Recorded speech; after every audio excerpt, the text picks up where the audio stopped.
My search led me to the study of the spiritual forces with which all of us are blessed.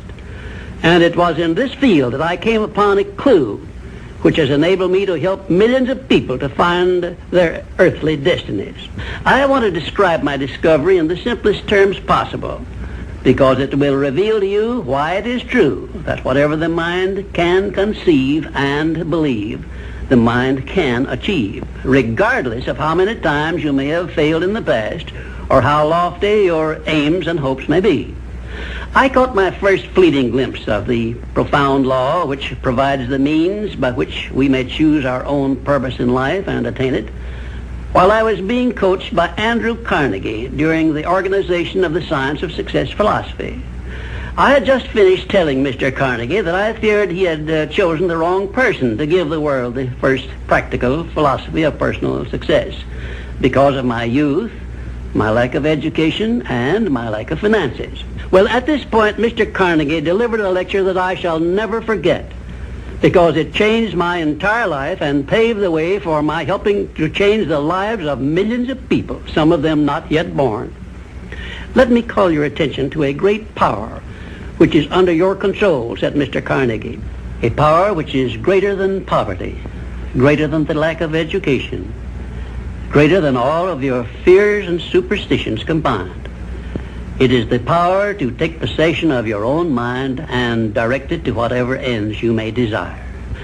This profound power, Mr. Carnegie continued, is the gift of the Creator, and it must have been considered the greatest of all of his gifts to man, because it is the only thing over which man has the complete and unchallengeable right of control and direction. When you speak of your poverty and lack of education, Mr. Carnegie explained, you are simply directing your mind power to attract these undesirable circumstances, because it is true that whatever your mind feeds upon, your mind attracts to you. Now you see why it is important that you recognize that all success begins with definiteness of purpose, with a clear picture in your mind of precisely what you want from life. Then Mr. Carnegie continued his speech with a description of a great universal truth which made such an impact upon my mind that I began then and there to give myself a new outlook on life and set up for myself a goal so far above my previous achievements that it shocked my friends and relatives when they heard about it. Everyone, said Mr. Carnegie, comes to the earth plane blessed with the privilege of controlling his mind power and directing it to whatever ends he may choose.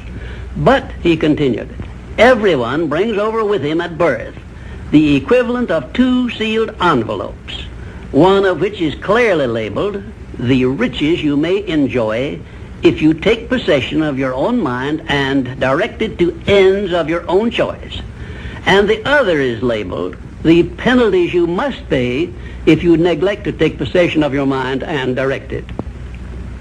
And now let me reveal to you, said Mr. Carnegie, the contents of those 2 sealed envelopes. In the one labeled riches is this list of blessings. 1, sound health. 2, peace of mind. 3, a labor of love of your own choice. 4, freedom from fear and worry. 5, a positive mental attitude. 6, material riches of your own choice and quantity. In the sealed envelope labeled penalties, Mr. Carnegie continued, is this list of the prices one must pay for neglecting to take possession of his own mind. 1, ill health. 2, fear and worry. 3, indecision and doubt. 4, frustration and discouragement throughout life. 5, poverty and want. 6, and a whole flock of evils consisting of envy, greed, jealousy, anger, hatred, and superstition. Now, my mission in life is to help you and everyone who needs my help to open up and use the contents of the sealed envelope labeled riches.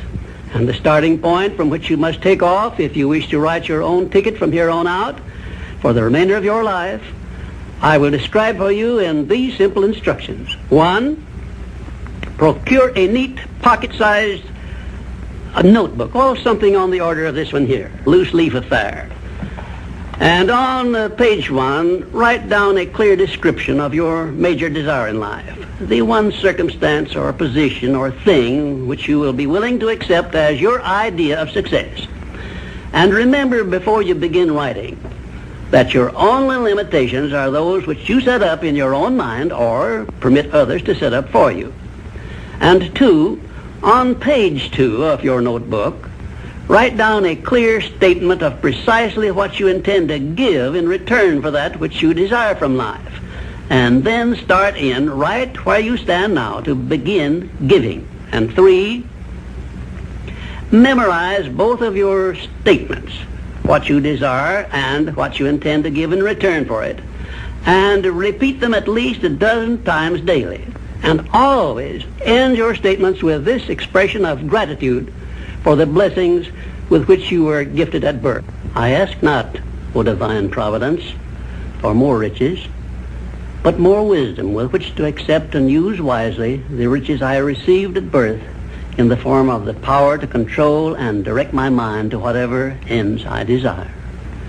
If you are not too successful or self-satisfied to accept and express this profound prayer, if you accept it and express it in the same spirit of humble sincerity in which I pass it on to you, a new and a better world will reveal itself to you.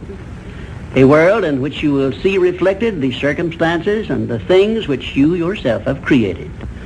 And now let me close this, our first visit, with my favorite expression of gratitude. O divine providence, I ask not for more riches, but more wisdom with which to make wiser use of the riches you gave me at birth, consisting in the power to control and direct my own mind to whatever ends I desire.